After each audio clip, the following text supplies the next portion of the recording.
बहन की शादी को 6 साल हो गए, मैं कभी उनके यहाँ नहीं गया। ईद शब रात अम्मी या अब्बू चले जाते थे। एक दिन मेरी बीवी मुझसे कहने लगी कि आपकी बहन जब भी घर आती है उसके बच्चे घर का हशर नशर कर देते हैं, और आपकी माँ जो हमसे चुप चुपा कर कपड़े, साबुन और कभी कभी को चावल के थैले भी भर के दे देती है। अपनी माँ से कहो ये हमारा घर है, कोई खैरात सेंटर नहीं। मुझे ये सुनकर बहुत गुस्सा आया कि मैं अपने घर का बहुत मुश्किल से गुजारा कर रहा था और मेरी माँ सब कुछ मेरी बहन को दे देती है। बहन एक दिन घर आई हुई थी तो उसके बेटे ने टीवी का रिमोट तोड़ दिया। मैंने माँ से गुस्से से कहा कि माँ, बहन को कहा करो ईद के दिन आया करे, और ये जो आप साबुन, चावल और ये जो चीज़ें देती हो इनको बंद करें।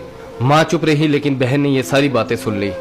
4 बज रहे थे, बच्चों को तैयार किया तो बहन ने कहा कि भाई मुझे बस स्टॉप तक छोड़ आओ। मैंने झूठे मुंह कहा बहन रुक जाती कुछ दिन।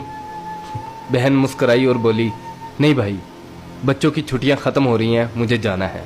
फिर जब हम दोनों भाइयों में जमीन का बंटवारा हो रहा था तो मैंने साफ इनकार कर दिया कि मैं अपनी जमीन से बहन को हिस्सा नहीं दूंगा।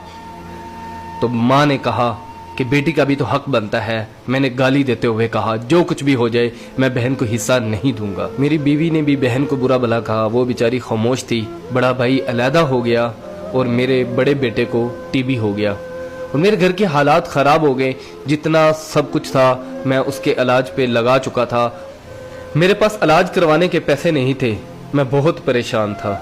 लाखों रुपए लगा चुका था और भूख सर पे थी। परेशानी की हालत में कमरे में बैठा शायद अपने हालात पे रो रहा था। उसी वक्त मेरे घर में वही बहन आई। मैंने गुस्से से बोला ये आगी मनहूस। मैंने बीवी को कहा कुछ तैयार करो बहन के लिए। बीवी मेरे पास आई और कहा कोई जरूरत नहीं गोश्त और बिरयानी बनाने की। फिर 1 घंटे बाद वो मेरे पास आई।